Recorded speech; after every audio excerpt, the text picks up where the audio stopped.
Convido você a abrir a sua Bíblia comigo, no Antigo Testamento.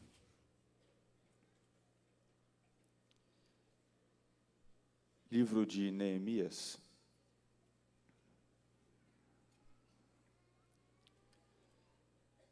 Capítulo 1.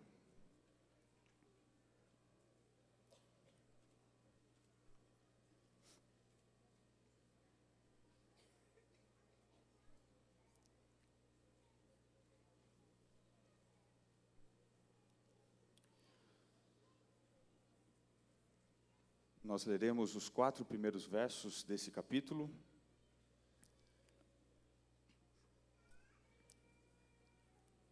A minha versão diz assim: As palavras de Neemias, filho de Icalias, no mês de Quisleu, no ano 20º, estando eu na cidadela de Suzã, veio Anani, um de meus irmãos, com alguns de Judá. Então lhes perguntei pelos judeus que escaparam e que não foram levados para o exílio e acerca de Jerusalém. Disseram-me: os restantes que não foram levados para o exílio e se acham lá na província estão em grande miséria e desprezo. Os muros de Jerusalém estão derribados e as suas portas queimadas. Tendo eu ouvido estas palavras, assentei-me e chorei, e lamentei por alguns dias, e estive jejuando e orando perante o Deus dos céus.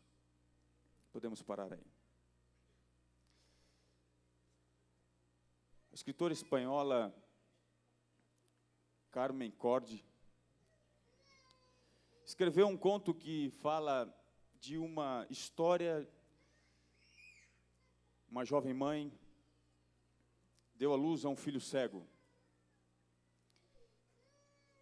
A partir do momento que a deficiência ficou evidente, a mãe, juntamente com a família e os vizinhos, começam então uma difícil tarefa para tentar esconder a deficiência dessa pequena criança.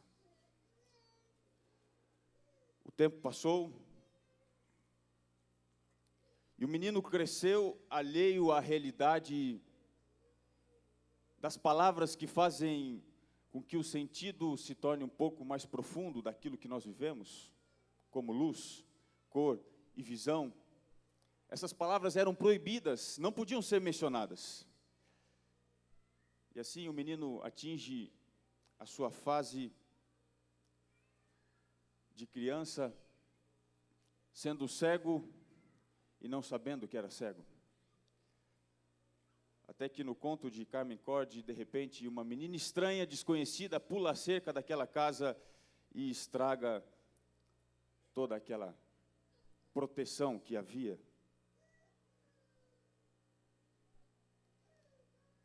Nós, como cristãos, somos como essa menina estranha, desconhecida. Fomos chamados por Deus com um objetivo específico. Nós fomos chamados por Deus para pregar a este mundo, anunciar a este mundo que as coisas de fato não são como aparentam ser. Nós temos uma missão de dizer ao mundo que existe uma realidade que é alheia. Talvez não seja tão agradável assim portar uma notícia triste e dura, mas é a nossa missão dizer a este mundo que de alguma forma eles não podem enxergar. O romancista católico Flannery O'Connor disse: esquecemos-nos de que aquilo que para nós é uma visão ampliada, clara, para o resto do mundo é uma cegueira estranha e arrogante. Como cristãos, enxergamos o que as pessoas comuns não enxergam. Como cristãos, entendemos o que as pessoas comuns não entendem. Nós vivemos além desta realidade. E dentro desses versos que acabamos de ler, dentro do livro de Neemias, existem 3 reações que se destacam, que pulam, saltam aos olhos. E se trata do grande desafio do cristão. 3. O verso 2 diz que Neemias visualizou um problema, visualizou uma dificuldade, Ele sabia que os seus amigos, os seus compatriotas estavam padecendo à distância lá, em uma Jerusalém destruída. Mais do que isso, o verso 4 diz que Neemias chorou, se lamentou. Durante algum tempo, durante alguns dias, a segunda ação, lamentação contra o pecado. E termina o verso 4 dizendo que ele esteve jejuando e orando perante o Deus dos céus. A terceira ação de Neemias, ele agiu contra o pecado. Meus queridos irmãos, você hoje é lembrado, dentro da perspectiva cristã, a ter as mesmas ações que Neemias teve. Visualizar, enxergar o pecado, enxergar o problema do pecado, a ruína do pecado. Lamentar, chorar a desgraça que o pecado acometeu a este mundo. E por último, agir contra o pecado. Às vezes eu fico me perguntando, por que será que não choramos mais? Por que as notícias deste mundo já não assustam mais? Eu fiz questão de trazer aqui alguns recortes de notícias que assistimos há algum determinado tempo. A primeira notícia que eu trago é: o jantar elaborado por Alex Atala custará R$ 2.500 por pessoa. Enquanto isso, segundo dados da ONU, milhões de crianças morrem de fome porque não têm o que comer. Um casal paga R$ 5.000 para desfrutar de apenas uma refeição. Outra notícia. Grávida de 11 anos, preste atenção, recebe tratamento no Rio Grande do Sul. Segundo a polícia, ela teria sido violentada pelo próprio pai. A menina, no 7º mês de gestação, considerada de alto risco, passou por uma cirurgia e sofreu um aborto. Esse é o mundo em que você vive. Outra notícia. Joseph Fritz pega prisão perpétua e diz que aceita a sentença. Homem teve 7 filhos com a própria filha. Ele deverá passar por tratamento psiquiátrico. Ele deverá ter direito à liberdade condicional daqui a 15 anos. Outra notícia. Os Estados Unidos. Adolescente Alissa Bustamante, de 15 anos, diz ter matado a sua vizinha apenas para ver como era a sensação. A menina vítima tinha apenas 9 anos. Outra notícia. Músico mata a amante e põe o corpo no freezer em São Paulo. O músico Paulo Sérgio Ribeiro, de 43 anos, foi preso e confessou a morte da sua namorada Camila dos Santos, de 9 anos. Matou a facadas e guardou o corpo no freezer. Outra notícia. Pai joga filho de 4 meses no esgoto em Pernambuco. Criança foi jogada em um córrego após discussão entre os pais. O bebê sofreu traumatismo craniano e está em observação e se recupera bem. Outra notícia. Jovem de 38 anos é acusado de atacar, sem nenhum motivo, um outro jovem, dentro de uma sala de artes, numa galeria de artes na cidade de São Paulo. O jovem, vítima, sofreu sequelas que serão agora permanentes. A razão? Não existia nenhuma delas. Esse é o mundo em que você vive. Deus chamou você para entender e visualizar que esse mundo que nós estamos é um mundo problemático. É um mundo que perdeu já o seu limite para praticar o mal.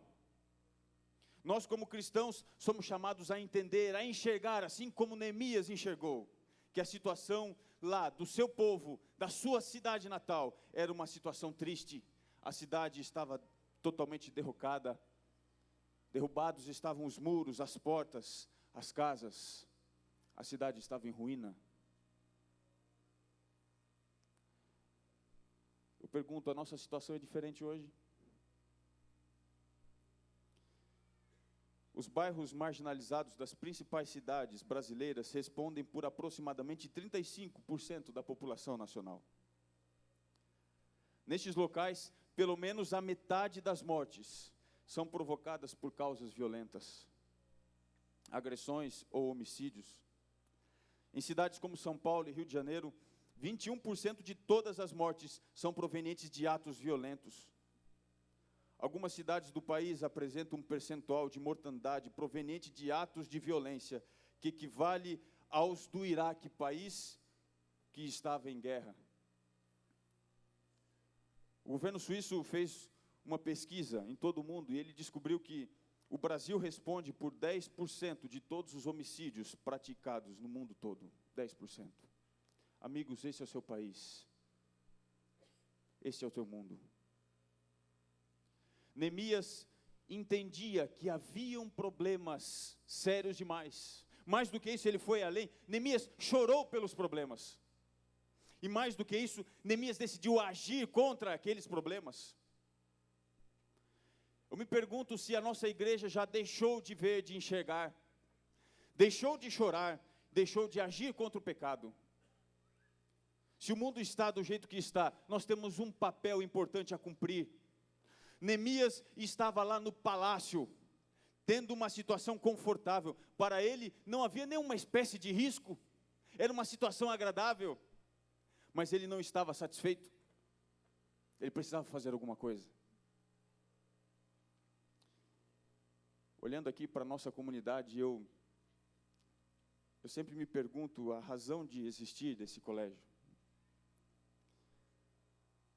Bem, nós que moramos aqui desfrutamos de um verdadeiro oásis, não é? Boa escola, segurança até razoável, uma boa condição de vida. Será que isso nos acomodou, irmãos? Será que isso deixou a nossa alma descansada? Será que paramos de enxergar os problemas? Paramos de chorar pelos problemas? Será que paramos de agir contra esses problemas?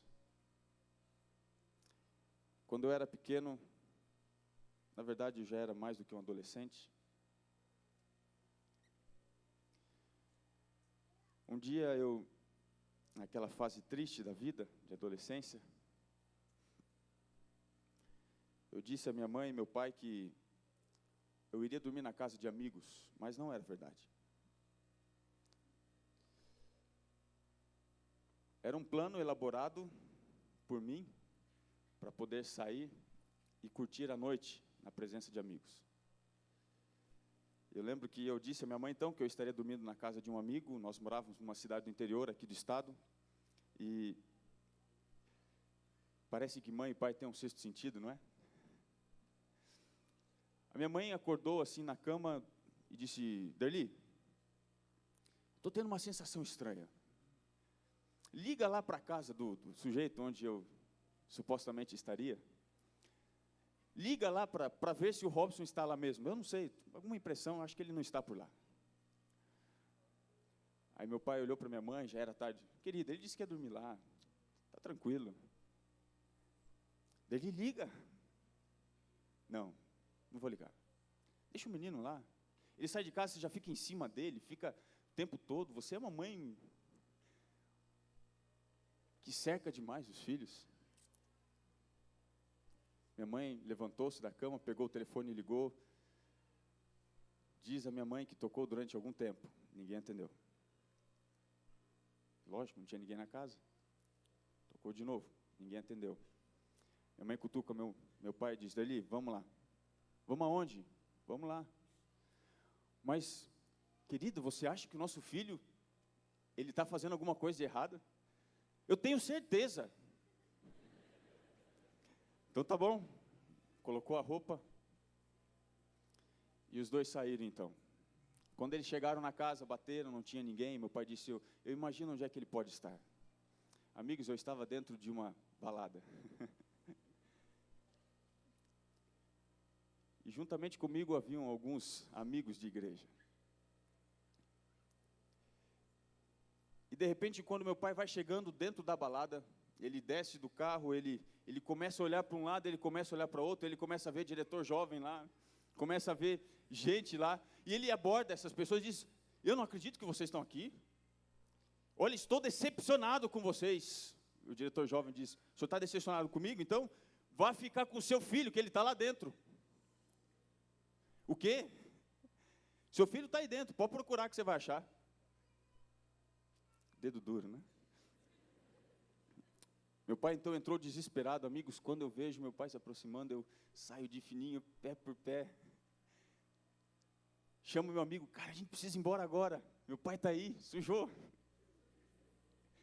Vamos correr, vamos correr. E nós entramos no carro e saímos então e fomos até a casa do meu amigo. Quando nós chegamos lá, ele havia esquecido a chave. Era já quase 2h pouco da manhã.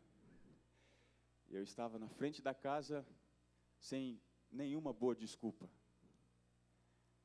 E quando, de repente, para minha surpresa, meu pai chega com a minha mãe. Ele estaciona o carro, uma certa velocidade, desce com aquela cara de alemão bravo que ele tem. Não precisou falar muita coisa. Robson, vem para cá. Aí vem a hora de você tentar se justificar, não é? Mas pai, não, eu sei de tudo, entra no carro. Eu sabia o que me esperava, irmãos. Eu conhecia a melhor amiga do meu pai, uma cinta de couro italiano que ele tinha, somente para isso.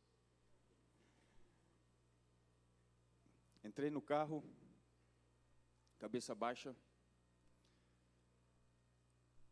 Eu estava transtornado naquele instante por algumas coisas, pela situação e pelo uso indevido de algumas coisas que eu havia feito.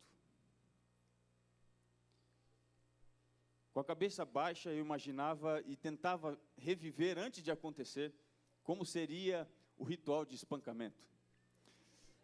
E eu tentei imaginar como é que eu vou fazer para fugir disso, e não tem jeito, não havia solução. Amigos, eu sabia que eu apanharia e eu sabia quantas cintadas eu levaria.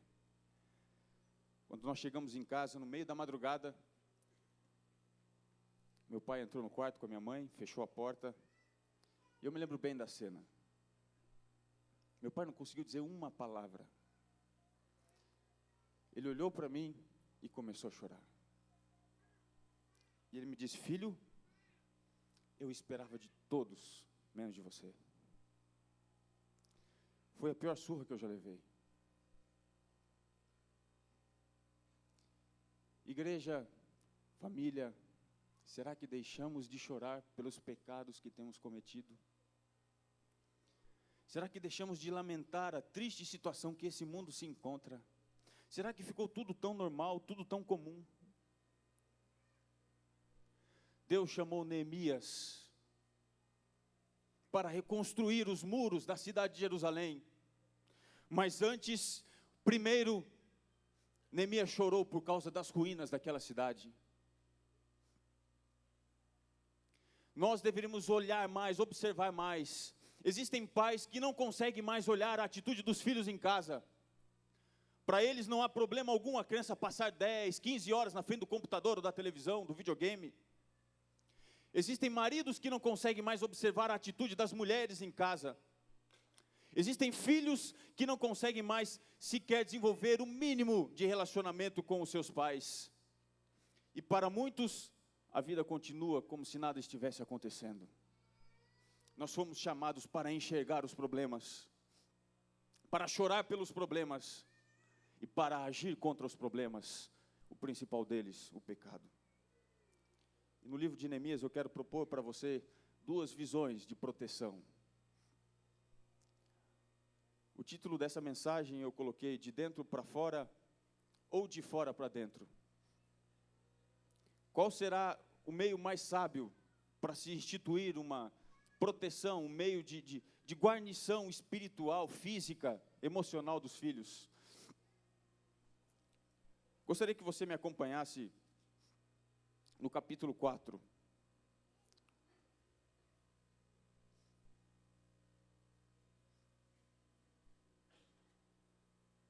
Capítulo 4, verso 7, nós encontramos o seguinte: mas ouvindo Sambalate e Tobias, os arábios, os amonitas e os asdoditas, que a reparação dos muros de Jerusalém ia avante, e que já se começavam a fechar-lhe as brechas, ficaram sobremodo irados.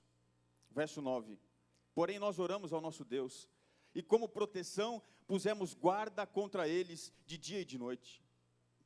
Verso 13, então pus o povo por famílias, nos lugares baixos e abertos, por detrás do muro, com as suas espadas, e as suas lanças, e os seus arcos.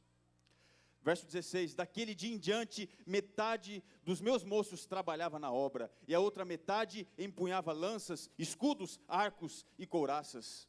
E os chefes estavam por detrás de toda a casa de Judá. E o verso 21, assim trabalhávamos na obra, a metade empunhava as lanças desde o raiar do dia até o sair das estrelas. Perceba que o povo foi agora convocado por Neemias para reedificar as ruínas de Jerusalém. Por onde eles deveriam começar? De dentro para fora ou de fora para dentro?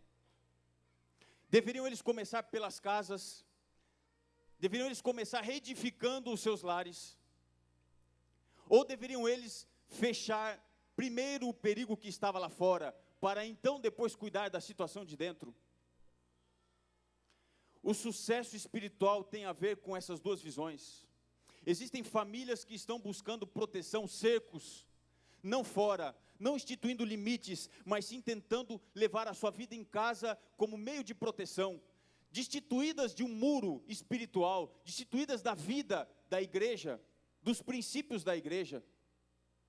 Perceba que durante muito tempo Jerusalém tentou se reerguer, mas não conseguiu, enquanto o muro não foi reerguido. Nós devemos sempre entender que a primeira forma de proteção, a mais segura, é de fora para dentro, ou seja, devem se instituir limites, o muro deve ser reerguido, devem ser fechadas as brechas. É no lar, é em casa.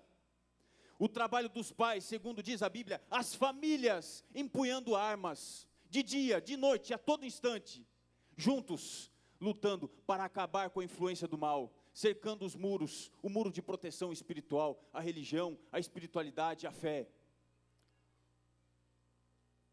Se você acompanhar comigo no capítulo 7, o verso 4, você vai ver que, enquanto o muro era reerguido, olha a informação desse verso, diz assim, a cidade era como? Diz a Bíblia, espaçosa aí e grande, mas havia pouca gente nela. E termina o verso dizendo, e as casas não estavam edificadas ainda. Pai, mãe, presta atenção nessa informação aqui. Mais importante do que reedificar a sua casa, entenda a casa aqui, numa inserção no texto, como o ganho financeiro. Antes de você reestruturar a vida econômica do seu lar, mais importante do que isso, é reestruturar a vida espiritual do seu lar. As casas não haviam sido levantadas, porque elas poderiam ter sido levantadas primeiro, mas o perigo estaria lá fora. Era o muro quem deveria ser acabado primeiro, e foi isso que aconteceu. Capítulo 6, o verso 15 e o verso 16. Acabou-se, pois, o muro aos 25 dias do mês de Elul. Em 52 dias, sucedeu que, ouvindo todos os inimigos, temeram todos os gentios, nossos circunvizinhos, e decaíram muito no seu próprio conceito, porque reconheceram o que diz a Bíblia, leia comigo, que fala alto, que por intervenção de nosso Deus, é que fizemos essa obra. Perceba que o primeiro aspecto da proteção deve vir de fora para dentro, e ele virá com a reedificação dos muros de proteção do lar. Em segundo momento, então, nós devemos voltar agora, uma segurança diferenciada, de dentro para fora. Eu quero voltar as minhas palavras agora para os pais que dedicam mais tempo ao trabalho do que aos filhos. Eu posso falar porque em casa a minha mãe abriu mão de um ganho financeiro para cuidar dos 4 filhos.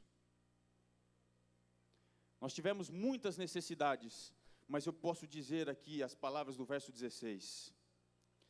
Foi o meu próprio Deus, o Deus da minha família, através da intervenção dele, que o Senhor conseguiu concluir o processo de educação lá em casa dos meus irmãos, dos filhos. Tenho visto pais que mal se veem durante a semana.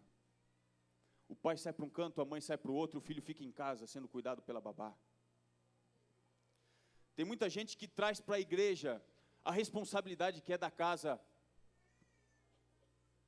Tem muita gente que espera que a igreja instrua a educação formal do seu filho. Veja, a igreja não pode ressuscitar aquilo que foi assassinado em casa. Era tarefa da própria família se envolver no processo de reconstrução da cidade de Jerusalém, a começar pelo muro, fechando as brechas.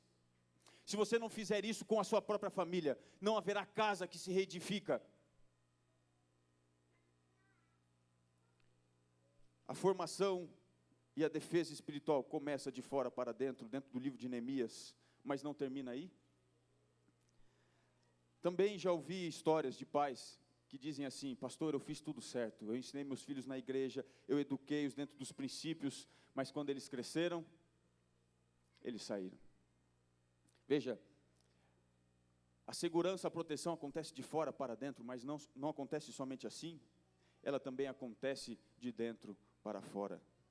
Eu quero terminar a mensagem dessa manhã falando sobre essa outra forma de se entender a proteção.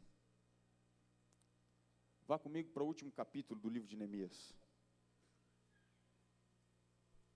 Agora a visão que nós teremos de segurança e proteção espiritual tem a ver com coisas de dentro. A cidade já estava protegida pelo muro, mas ela não estava ainda livre do perigo. Capítulo 13, a partir do verso 4 até o verso 9, eu não vou ler. A partir do verso 4 até o final desse capítulo, nós entendemos 4 reformas, 4 ações de Neemias, relacionadas a uma reforma de dentro para fora. O problema já não era mais ameaça externa, era uma ameaça interna. Se você observar do verso 4 ao verso 9, a primeira reforma que Neemias fez foi desocupar o espaço ocupado por entulhos dentro da casa de Deus.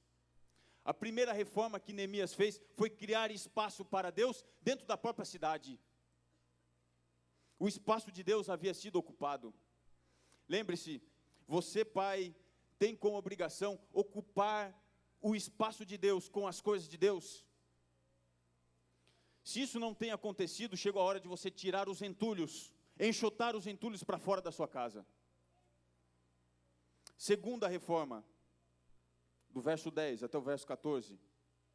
Você vai entender aqui que nessa sessão, a segunda reforma, Neemias, mais do que criar espaço para Deus, Neemias estabelece agora um serviço, a casa de Deus, a causa de Deus.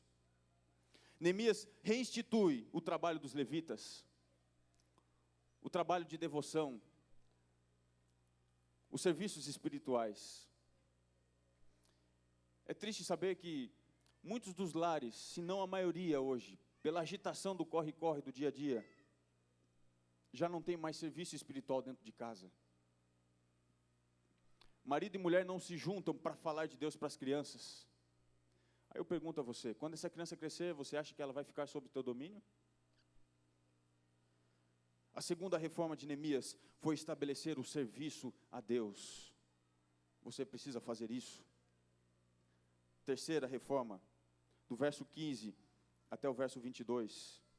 Mais do que desocupar e criar espaço para Deus, mais do que estabelecer novamente o serviço a Deus.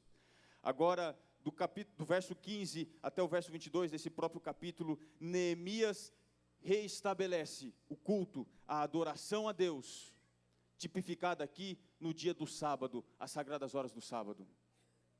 O povo estava voltando do exílio, do cativeiro, e eles precisavam estar conectados com Deus, e o sábado seria a grande pedra de toque, naquela época da história, e assim aconteceu.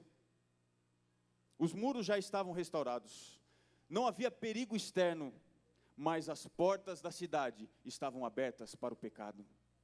Isso atrapalhava a adoração do povo a Deus. Por isso Neemias toma uma atitude drástica. Ele pede para que se fechem as portas, não se abram, até que se conclua o período sagrado do dia do sábado. E ele expulsa os vendedores que tentam abrir uma outra brecha nessa porta. Ficavam ali esperando uma oportunidade. Ele expulsa, porque ele entendia a importância da adoração. Tem você e sua família adorado a Deus? E a última reforma, verso 23 até o verso 29. Quando a cidade estava protegida e segura, uma coisa ficou muito clara e evidente dentro do livro de Neemias, enquanto eu fazia o estudo desse sermão.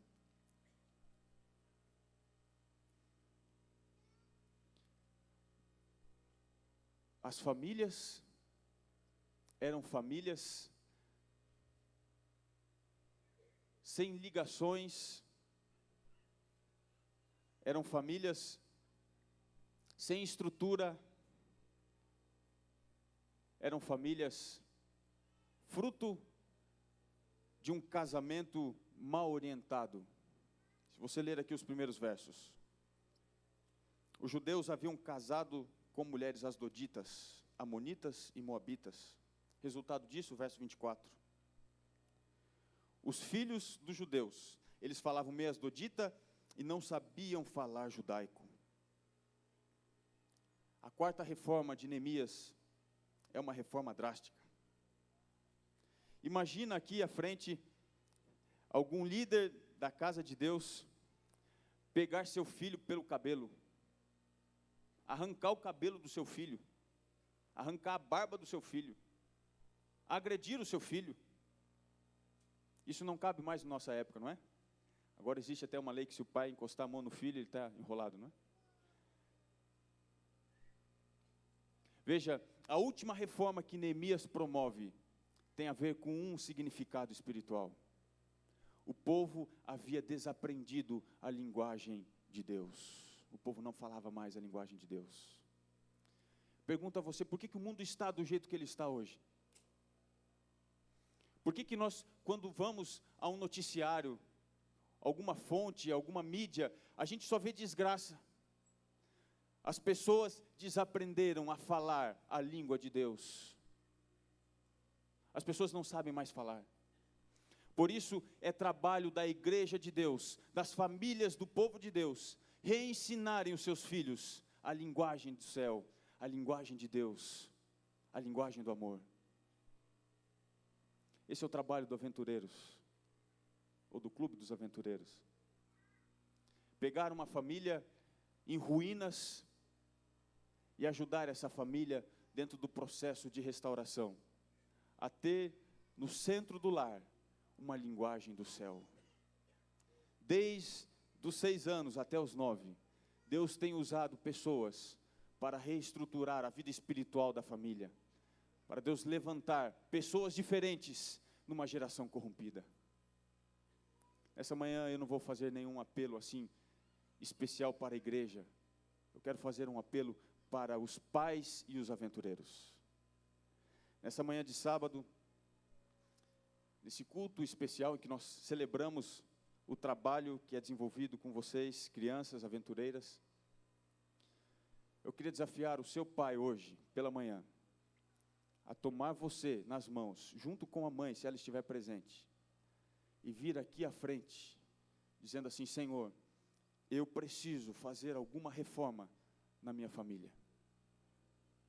Não quero que essa reforma seja patrocinada apenas pela igreja, eu quero me envolver, eu quero dar as mãos. Quero ensinar meu filho a linguagem do céu. Nem que para isso eu tenha que pagar um alto preço. Eu queria ver os pais aqui à frente. Quem é pai de aventureiro? Levanta a mão. Vocês aceitam esse desafio? Vocês podem se levantar e vir aqui à frente. Eu quero fazer uma oração com vocês. De dedicação, de entrega, de restauração. Nesse trabalho que é recriar numa pequena criança a imagem de Deus, a imagem do céu, a linguagem do céu. Enquanto vocês vêm aqui à frente, eu gostaria de convidar o Fernando. Ele vai cantar uma música. Enquanto ele canta, eu queria dar um conselho para você, pai, que tem essa tarefa muito difícil. Você deve clamar a Deus pela vida do seu filho. Cada vez mais fica difícil, cada vez mais fica impossível se viver sem se contaminar com as coisas desse mundo. Nesse momento eu queria reconsagrar o seu lar, reconsagrar os líderes desse clube e os aventureiros também. Ouça essa música, faça a sua entrega e depois nós vamos orar juntos.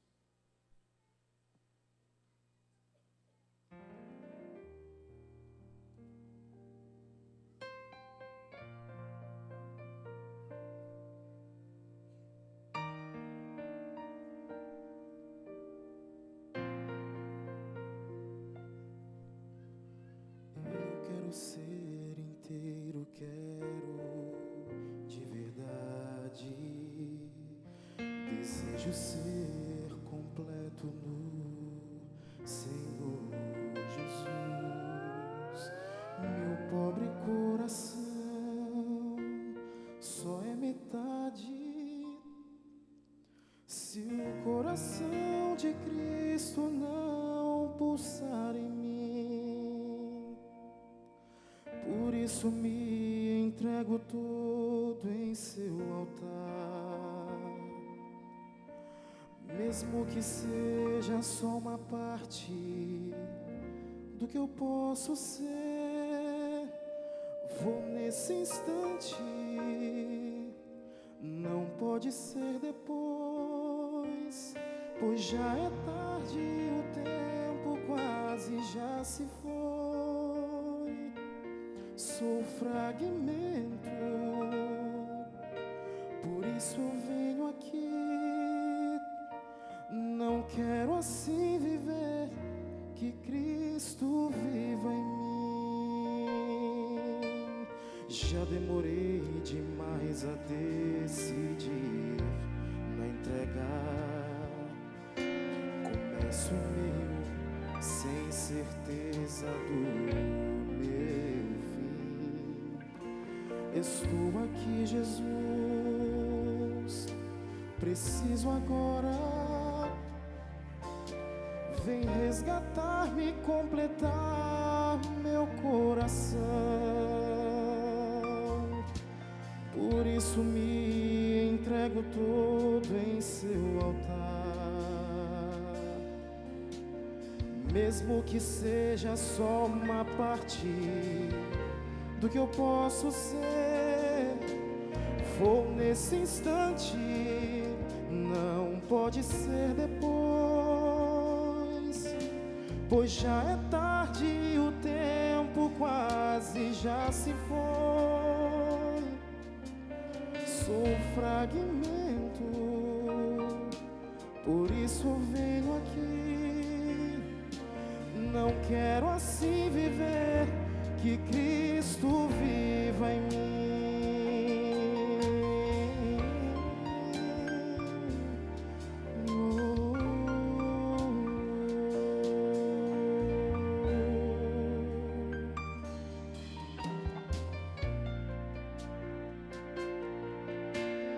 Me ajude a descansar, pois não consigo. Anseio ir a ti, mas algo me detém. Quebranta o que estiver me impedindo. Então quero ir em tua direção. Por isso me entrego todo em seu altar. Mesmo que seja só uma parte do que eu posso ser, vou nesse instante, não pode ser depois, pois já é tarde, o tempo quase já se foi. Sou fragmento, Por isso eu venho aqui. Não quero assim viver, que Cristo viva em mim. Quero convidar a igreja também, para nesse instante participar dessa oração, se colocando em pé. Querido Deus, primeiramente pedimos que o Senhor abra mais uma vez os nossos olhos. Precisamos enxergar, Senhor. É muito conveniente não saber, não ver, não entender, e achar que está tudo bem, quando na verdade não está. Abra os olhos destes pais. Queremos enxergar, Senhor, todos os problemas que estão convivendo ao nosso redor. Queremos saber de todos, Senhor. Mais do que isso, queremos chorar. Não aceitamos isso, Pai.